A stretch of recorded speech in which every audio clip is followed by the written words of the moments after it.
Salam pemirsa, selamat berjumpa kembali dalam pelajaran Sekolah Sabat, pendalaman Alkitab melalui pelajaran Sekolah Sabat. Dan pelajaran kita saat ini adalah pelajaran yang ke-10, Paulus dan pemberontakan. Bersama-sama dengan kami sudah hadir di sebelah kiri kami Pendeta Ajun Hadi Panggabean. Salam pemirsa. Dan di sebelah kanan kami Pendeta Sony Kapitan. Salam pemirsa. Baiklah pemirsa sekalian, saat ini kita akan mulai dengan berdoa dan akan didahului dengan ayat hafalan yang dibawakan oleh Pendeta Panggabean. Silakan.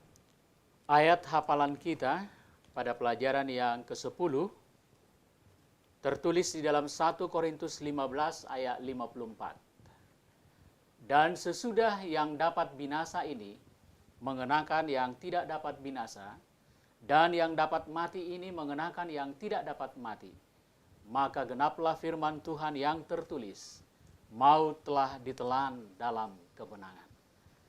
Mari kita berdoa bersama-sama. Maha besar Tuhan Bapa kami, Allah yang maha pengasih, kami bersyukur karena Tuhan telah sertai dan berkati kami. Pada saat ini kami akan berdiskusi tentang firman Tuhan dalam pelajaran 10 Sekolah Sabat tentang Paulus dan pemberontakan. Biarlah Engkau hadir di tengah-tengah kami, berikan hikmat kepada kami, berkati kami bertiga di sini dan juga para pemirsa yang menyaksikan acara ini. Tuhan berkati mereka dalam keadaan mereka masing-masing. Terima kasih Tuhan Yesus. Kami berdoa dan mengucap syukur dalam nama Tuhan Yesus, Juru Selamat dan Penebus kami. Amin. Amin. Terima kasih Pendeta Ajun Hadi Panggabean. Saudara-saudari sekalian, para pemirsa yang kami kasihi dalam Tuhan, Paulus dan pemberontakan dan yang kita akan bahas pada saat ini adalah tulisan-tulisan Rasul Paulus yang membahas mengenai pemberontakan yang terjadi di dunia ini. Saya akan menunjukkan satu pertanyaan kepada hamba Tuhan Pendeta Kapitan. Iya Pak Pendeta. Apakah persamaan antara Adam dan Kristus? Apakah persamaan dan perbedaan antara Adam dan Kristus menurut pandangan Rasul Paulus? Terima kasih Pak Pendeta. Pemirsa yang dikasihi dalam Tuhan, pertanyaan, apakah persamaan dan perbedaan dari Adam dan Kristus menurut tulisan daripada Rasul Paulus? Persamaan daripada Adam pertama yaitu Adam dan istilah Adam kedua yaitu Yesus Kristus adalah keduanya diberikan hak sama untuk memilih dalam kehidupan mereka. Adam melakukan hal sesuai dengan kehidupan yang dialaminya dan Yesus Kristus juga melakukan hal sama dalam pilihan sebagai kemanusiaannya. Namun ada perbedaan yang sangat penting yang perlu kita ketahui pandangan daripada Rasul Paulus dalam pendalaman Alkitab, pelajaran Sekolah Sabat ini, tentang perbedaan daripada Adam pertama, yaitu Adam tentunya manusia pertama, dan istilah Adam kedua yaitu Yesus Kristus.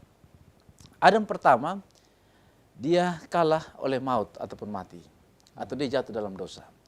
Sedangkan Adam kedua, gelar istilah ini juga diberikan pada Yesus Kristus, dia menang dari dosa, ataupun dia menang daripada maut. Perbedaan yang sangat penting juga yang lain adalah Adam yang pertama atau Adam manusia yang pertama. Di dalam Adam tidak ada akses hubungan dengan Allah di surga. Karena dia kalah dari kematian itu. Karena dia jatuh dalam dosa. Amin. Sedangkan istilah Adam kedua untuk Yesus Kristus, dia menang, ya, menang daripada dosa dan menang daripada maut. Dia memiliki akses dengan Allah. Dan inilah merupakan sebuah kekuatan, sebuah pengharapan bagi umat percaya, bagi pemirsa dan bagi kami ada di studio ini. Demikian Pak Pendeta. Baik, terima kasih Pendeta Kapitan. Iya. Yesus menang melawan setan. Namun setan melanjutkan serangannya kepada pengikut Yesus. Gereja menjadi sasaran serangan setan yang sangat dahsyat dan sangat menghancurkan. Bagaimanakah sikap kita dalam menghadapi pertentangan besar dalam perjalanan iman kita menurut Paulus? Dan seberapa pentingkah persatuan dan kesatuan di dalam Kristus dalam menghadapi serangan setan ini, Pendeta Panggabean? Jadi kita harus menyadari bahwa kita menghadapi musuh yang sangat kuat, yaitu setan. Satu-satunya cara supaya kita bisa menang, kita harus berserah sepenuhnya kepada Kristus. Amin. Kita harus berpegang teguh kepadanya dan berakar di dalam Dia. Karena tanpa pertolongan Yesus Kristus, maka kita adalah sasaran yang empuk. Iya. Dan persatuan sangat penting di dalam jemaat. Karena tanpa persatuan, kita akan mudah dikalahkan. Kalau kita tercerai-berai dan berbeda pendapat, lalu tidak mau bersatu. Karena dengan kita bersatu dan berlandas kepada Kristus, maka kita akan teguh berdiri. Sama seperti yang digambarkan oleh Rasul Paulus. Persatuan itu seperti bangunan. Dasarnya haruslah Kristus. Dan kita harus membangun bersama-sama di atas landasan itu. Membangun bersama-sama. Juga Paulus dengan sangat indah menggambarkan bahwa jemaat itu adalah seperti satu tubuh. Kita ini adalah tubuh Kristus. Sama seperti anggota tubuh kita. Organ-organ tubuh itu saling bergantung satu sama lain. Saling memerlukan dan saling membutuhkan. Karena tidak pernah orang menyakiti satu organ tubuhnya. Jika kaki kita kena duri, maka bukan hanya kaki yang merasakan kesakitan, tapi seluruh tubuh. Tetapi jika satu tubuh sehat, maka seluruh tubuh juga bersuka cita. Amin. Seharusnya di dalam jemaat juga begitu. Jika ada anggota jemaat kita yang menderita, maka semua anggota jemaat itu harus merasakan ikut menderita, ikut memperhatikan, menunjukkan kasih sayang. Tetapi jika ada yang bergembira, janganlah dia sendiri yang bersuka cita. Biarlah berkat itu dan sukacita itu dibagi sehingga seluruh jemaat bersuka cita. Dengan kita bersatu, saling mengasihi, saling menasihati sebagai tubuh Kristus, maka kita lebih mudah menghadapi serangan setan. Luar biasa. Jadi persatuan saudara-saudara sangat penting untuk memastikan kita selalu menang terhadap serangan setan. Pepatah dalam bahasa Indonesia mengatakan, bersatu kita teguh, bercerai kita rubuh. Saya jadi teringat apa yang disampaikan oleh Ketua Konferensi kita, Pendeta Aha Marbun. Persatuan adalah harga mati. Iya. Biarlah kita selalu memelihara persatuan kita sebagai umat-umat Tuhan agar kita luput dari serangan-serangan setan. Pemirsa, mari kita kabarkan pekabaran kesehatan yang sudah diberikan Tuhan kepada kita. Konferensi DKI Jakarta telah menetapkan bahwasanya mulai Februari awal tahun 2016, seluruh jemaat diharapkan menjangkau dunia orang-orang yang sedang turun berolahraga, baik itu di jalan yang ada program Car Free Day, ataupun di taman-taman. Untuk apa? Berolahraga bersama, berkenalan. Dan bukan itu saja, para dokter-dokter kita, perawat dan ahli kesehatan, kita ajak untuk turun di lapangan, mulai jam 6 pagi sampai jam 9. Ada baiknya juga, jam setengah 6 kita adakan doa subuh bersama-sama. Kemudian ketika kita turun di jalan, kita adakan pemeriksaan gratis, kemudian kita adakan pesan-pesan sosial, kesehatan, anti kekerasan, anti merokok, sehingga masyarakat di sekitar kita mengerti kita adalah kelompok yang cinta kesehatan. Kenapa ini kita lakukan? Karena kita adalah anak-anak Tuhan yang dipercayakan untuk mengabarkan pekabaran kesehatan agar manusia boleh memiliki hidup berbahagia bersama dengan Tuhan. Ikuti dan jadikan rumah Anda, gereja Anda sebagai pusat pengharapan. Pendeta Kapitan, Iya, Pak Pendeta. saya akan menyajukan pertanyaan berikut kepada saudara. Kira-kira perlengkapan senjata apakah yang kita harus miliki sebagai orang Kristen dalam menghadapi peperangan rohani setiap hari? Karena kita sangat membutuhkan senjata itu. Baik Pak Pendeta, pemirsa yang dikasihi dalam Tuhan, pertanyaan ini adalah pertanyaan yang sangat penting. Perlengkapan senjata apakah yang harus dimiliki orang Kristen dalam menghadapi peperangan rohani setiap hari? Saudara pemirsa dan kami di studio menghadapi hal ini. Metafora yang diberikan oleh Rasul Paulus digunakan dalam menjelaskan realitas daripada pertempuran. Bagaimana kita harus hidup, bekerja sama atau bersatu sebagai hamba Tuhan, katakan tadi Pak Pendeta Panggabean, untuk kebaikan dari satu jemaat dalam ataupun kumpulan orang percaya yang terlibat dalam perjuangan pertentangan di kosmik ini. Firman Tuhan ada tertulis di dalam Roma pasal 13 ayat 14 tentang senjata Allah. Demikian firman Tuhan, Roma pasal 13 ayat 14, pemirsa bisa membuka Alkitab. Tetapi kenakanlah Tuhan Yesus Kristus sebagai perlengkapan senjata terang. Luar biasa ayat ini. Kita diminta untuk mempergunakan senjata perlengkapan senjata Allah, senjata terang, yaitu Yesus Kristus. Firman Tuhan juga ada tertulis dalam Efesus pasal 6 ayat 1, demikian, kenakanlah seluruh perlengkapan senjata Allah supaya kamu dapat bertahan melawan tipu muslihat iblis. Ayat Alkitab ini ataupun firman Tuhan kembali menekankan bagi pemirsa dan kami yang ada di studio ini, arti sesungguhnya menggunakan perlengkapan senjata Allah, kegunaannya atau manfaatnya adalah supaya kita dapat melawan tipu muslihat iblis. Amin. Metode banyak sekali yang iblis atau Satan gunakan untuk membuat kita jatuh dalam dosa. Bahkan di dalam Efesus pasal 6 ayat 13, gunakan perlengkapan senjata Allah supaya tetap berdiri. Saudaraku pemirsa, kita dapat tetap berdiri dalam iman, dapat teguh dalam iman hanya dengan mengandalkan Yesus. Dan memang di dalam ayat Alkitab Efesus pasal 6 ayat yang ke-11 sampai ayat yang ke-17, di sini ada gaya bahasa yang disampaikan oleh Rasul Paulus sehubungan dengan tema tentang Paulus dan pemberontakan ini. Kenakan seluruh perlengkapan senjata Allah. Perlengkapan yang dimaksud di sini adalah kita berdiri tegap tentu dalam iman, berikat pinggang kebenaran yaitu tentu firman Tuhan, berbaju sirahkan keadilan, kaki berkasutkan atau beralas kerelaan untuk beritakan Injil, gunakan perisai iman, dan pakai ketopong keselamatan serta miliki pedang roh yaitu firman Allah. Demikian Pak Pendeta dan pemirsa arti daripada gunakan perlengkapan senjata Allah. Luar biasa Pendeta Kapitan.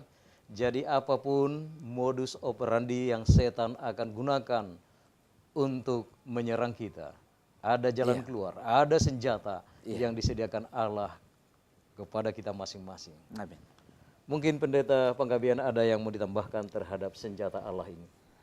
Baik, pemirsa, selain dari yang sudah disampaikan oleh Pendeta Sony tadi, bahwa kita harus mengenakan semua perlengkapan senjata yang Allah berikan bagi kita, maka kita juga jangan lupa di Efesus 6 ayat 18 itu, Paulus menekankan bahwa berdoalah setiap waktu.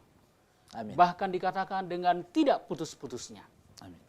Setelah kita dalam peperangan ini menghadapi pencobaan, penggodaan, dan kejahatan, kita mengenakan senjata yang Tuhan berikan. Jangan lupa kita selalu meminta bantuan kepada komandan tertinggi kita, yaitu Kristus. Seperti prajurit yang mungkin dia sudah terdesak karena banyaknya musuh, banyaknya serangan. Maka dia menggunakan alat komunikasinya, memanggil bantuan, bala bantuan. Dan Bisa saja bala bantuan itu datang dalam serangan udara dan dalam bentuk yang lain. Begitu juga kita setiap hari. Kita harus selalu meminta pertolongan, bantuan dengan doa yang sungguh-sungguh. Amin. Dengan ketekunan di dalam berdoa dan berpuasa. Meminta pertolongan Tuhan. Amin. Karena hanya dengan pertolongan yang komandan kita berikan, yaitu Yesus Kristus, kita bisa mengalahkan pencobaan, mengalahkan segala pergumulan dan menang seperti Kristus telah menang. Amin. Itu yang saya bisa Terima katakan, kasih. pendeta. Jadi gunakan selalu senjata Allah, namun jangan lupa selalu berkomunikasi dengan Bapa di surga, Amin. agar kita selalu luput dari serangan setan. Ada jaminan pengharapan dalam Yesus. Bersyukur saudaraku, Yesus memberikan jaminan kepada kita. Luar biasa buku ini. Buku ini telah menolong kita untuk boleh hidup lebih dekat dengan Tuhan dan meminta agar Tuhan menepati janjinya mencurahkan roh hujan air.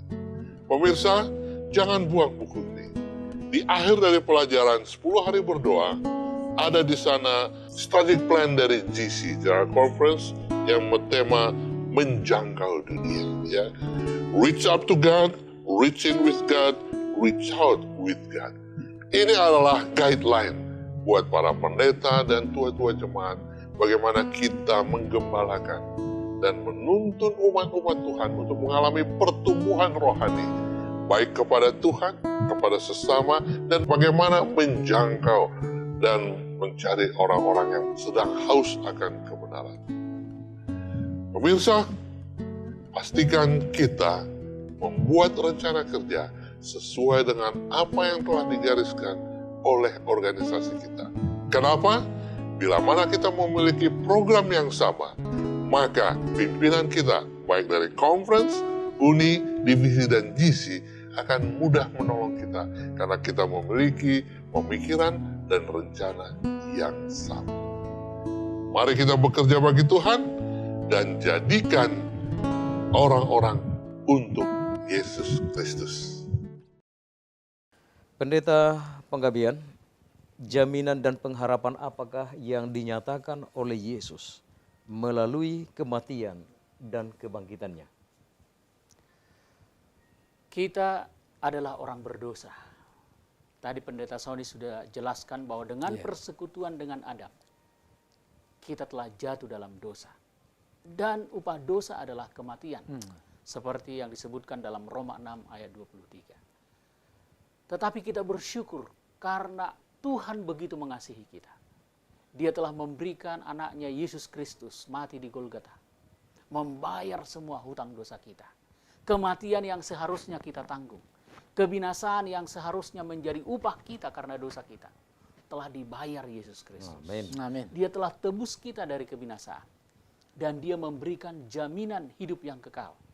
Seperti Roma 6 itu. Bukan hanya satu kalimat upah dosa adalah maut. Tetapi ada kalimat berikutnya. Tetapi karunia Allah ialah hidup yang kekal dalam Kristus Yesus. Amin. Jika kita percaya sungguh-sungguh kepada Kristus Yesus, menerima dia sebagai Tuhan dan Juru Selamat kita, maka dia memberikan jaminan. Walaupun kita sudah mati sebelum dia datang kedua kali, ataukah kita masih hidup pada saat dia datang kedua kali, dia memberikan jaminan hidup yang kekal. Amin. Kepada mereka yang percaya. Seperti dia katakan dalam Yohanes 11 ayat 25. Akulah kebangkitan dan hidup. Iya. Barang siapa percaya kepadaku, ia akan hidup walaupun ia sudah mati. Amin. Inilah jaminan dan pengharapan kita, yaitu kebangkitan bagi orang yang mati dalam Kristus dan hidup kekal bagi kita dalam kerajaan sorga. Saya rasa ini jaminan yang luar biasa ya. Amin. Iya Pak Mungkin Pendeta. Pendeta Sony Kapitan ada tambahkan sebelum kita ambil kesimpulan pada saat ini. Baik, terima kasih Pak Pendeta Butar-Butar dan Pak Pendeta Panggabean. Pemirsa yang dikasih dalam Tuhan, dalam pedoman Alkitab pelajaran sekolah sahabat kita ini, belajar tentang Paulus dalam tulisan-tulisannya, sehubungan dengan pemberontakan, yang dimana pemirsa dan kami, kita semua menghadapi, yaitu pertentangan daripada kuasa kegelapan untuk melawan kuasa terang itu, Satan berperang melawan dengan Allah. Ini membuktikan bagi kita pada saat ini, arti sesungguhnya bahwa kita sangat memerlukan Yesus Kristus setiap saat. Yesus Kristus kita harus perlu senantiasa, ibaratnya seperti tadi, memiliki konektivitas, ya, selalu berfokus, bertelepon, ya, berkomunikasi dengan Yesus. Hamba Tuhan Pak Pendeta Panggabean uraikan tadi. Dengan berdoa, hamba Tuhan Pak Pendeta Butar-Butar turut ingatkan kepada kita bahwa sesungguhnya dengan mengandalkan Yesus, maka kita pasti sanggup dimanapun kita berada, dalam kondisi apapun kita hadapi, ketika di sekolah, ketika di dalam pekerjaan, ketika di dalam rumah tangga kita, ataupun ketika kita ada di dalam perjalanan, ketika kita ada di dalam rumah, di luar rumah, dimanapun, selalu datang pertentangan untuk selalu merongrong iman kita. Biarlah kita gunakan Yesus setiap saat, supaya kita tetap menang sampai Dia datang. Terima kasih Pak Pendeta. Terima kasih Pendeta Sony Kapitan dan Iya. Pendeta Ajun Hadi Panggabean. Pemirsa, Departemen Komunikasi Conference DKI Jakarta mempunyai suatu strategi dan rencana kerja yang baik dan mengajak seluruh jemaat untuk mendukungnya. Bagaimana kita menolong seluruh departemen yang ada di gereja kita menjangkau dunia. Gunakan dan manfaatkan media bersama JAMS, Jakarta Adventist Media Center. Kita rindu mencari banyak personel-personel yang terpanggil, yang mau dilatih untuk menggunakan media. Apakah itu televisi, radio, internet. Kami berharap semua kita yang menyaksikan siaran ini boleh memilih pelayanan penginjilan apa yang akan saya lakukan di tahun 2016. Jika Anda terpanggil untuk terlibat dalam media, apakah radio, televisi, maupun internet, daftarkan diri Anda. Kita sudah buat jadwal pelatihan secara wilayah. Tanyakan pimpinan Anda kapan itu. Karena melalui program penginjilan di media, dalam waktu dekat, kita akan membuat film yang boleh diputar di televisi, ditayangkan di Hope Channel Indonesia, bahkan layar lebar sekalipun, ya, tanggal 25 Desember kalau Tuhan berkehendak, kita akan jangkau orang-orang yang suka menonton itu untuk melihat kabar baik di akhir zaman yang datangnya dari Tuhan Yesus Kristus. Maukah Anda ikut terlibat dalam menginjil melalui media? Jika Anda mau, segera daftarkan diri Anda kepada para pemimpin komunikasi dan pendeta di jemaat Anda. Tuhan memberkati. Saudara-saudari pemirsa dimanapun saudara berada, kita sudah diskusikan pelajaran sekolah sahabat kita, pelajaran yang ke-10, Paulus dan pemberontakan. Dosa yang dibawa Adam ke dalam dunia ini ketika dia takluk kepada kekuasaan setan. Kita berterima kasih oleh karena Kristus melalui pengorbanannya Amin. membayar hukuman dosa itu. Dia tidak hanya menebus manusia, tetapi memulihkan kekuasaan yang telah hilang tersebut. Semua yang hilang oleh Adam yang pertama akan dikembalikan oleh Adam yang kedua. Ya, amin. Sekaligus juga mengakhiri kejahatan, kematian, dan penderitaan yang selalu terjadi di dunia ini akibat dosa tersebut. Sementara kita menunggu kedatangan Yesus yang kedua kali, kita harus selalu menjaga persatuan di jemaat-jemaat, di lembaga-lembaga kita, dan selalu menggunakan senjata Allah, dan juga selalu berdoa, berkomunikasi dengan Bapa di sorga untuk memohon bantuan dan kekuatan kepada kita sekalian. Inilah pembahasan yang kami boleh sampaikan pada saat ini. Kiranya Tuhan memberkati seluruh pemirsa, dan marilah kita pelajari lebih lanjut pelajaran sekolah sahabat kita, agar pada hari Sabat ini kita boleh membahas di UKSS kita masing-masing dengan menarik dan banyak berkat Tuhan yang kita terima. Terima kasih, Tuhan memberkati kita sekalian. Mari kita tutup dengan doa yang dibawakan oleh Pendeta Sony Kapitan. Pemirsa yang dikasihi Tuhan, mari kita bersatu dalam doa. Bapa di sorga, segala pujian dan hormat untuk Tuhan. Kesempatan saat ini kami telah belajar tentang pedoman pendalaman Alkitab melalui pelajaran Sekolah Sabat. Kami minta kuasa Roh Kudus memberkati kami yang ada di studio saat ini, kru yang ada, bahkan juga pemirsa yang ada di tempat masing-masing. Biarlah kami dapat mengerti arti sesungguhnya pelajaran yang berharga dari firman Tuhan melalui tulisan daripada Rasul Paulus. Arti sesungguhnya untuk selalu berpusat dan mengandalkan Yesus Kristus setiap saat. Dengan demikian, kami akan senantiasa melalui doa yang sungguh, mengandalkan Yesus sebagai senjata milik Allah yang dapat kami gunakan untuk melawan peperangan rohani, melawan kuasa kegelapan. Biarlah kami semua akan diberkati dalam kasih sayang Tuhan. Amin. Terpujilah nama Tuhan, dan ampunilah kami dari dosa dan kesalahan. Berkati hamba Tuhan, pendeta Butar-Butar, hamba Tuhan, pendeta Ajun Hadin Pagebean, dan juga hambamu, serta kami semua, baik kru dan juga pemirsa dimanapun berada.